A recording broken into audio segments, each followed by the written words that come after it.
Hello guys, assalamu alaikum. Pishi letu la leo ni biriani ya samaki. Taanza kwa kuandaa samaki wangu. Nimetumia pilipili manga, fish masala, chumvi kiasi, turmeric, chili flakes, kitunguu saumu na limau. Kisha nitamchanganya samaki wangu nimweke kama dakika 10 kabla nianze kumkaranga, lakini hakikisha hakauki sana.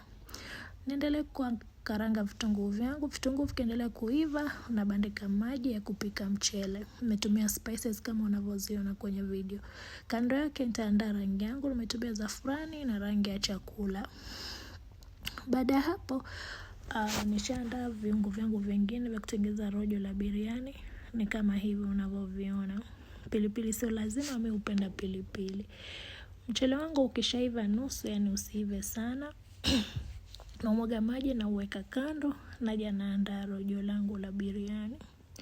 Nimeanza kwa kutia kitunguu, kisha nikatia spices zangu za biriani masala, kisha nikafuatilizia na viungo vingine vyote pole pole, kimoja baada ya kingine kama unavyoona kwenye video. Rojo langu likishaiva na kuwa tayari, nalitoa nabakisha kidogo kwenye sufuria, kisha nije nipambie biriani yangu.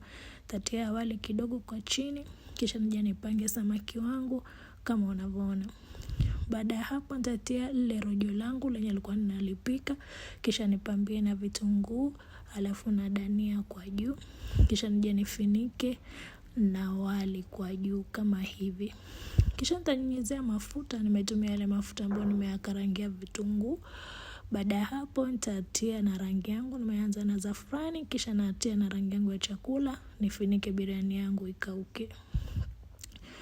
Wali wangu umeiva, biriani yangu ndo hii. Imependeza na iserve. Ni tamu sana. You should try.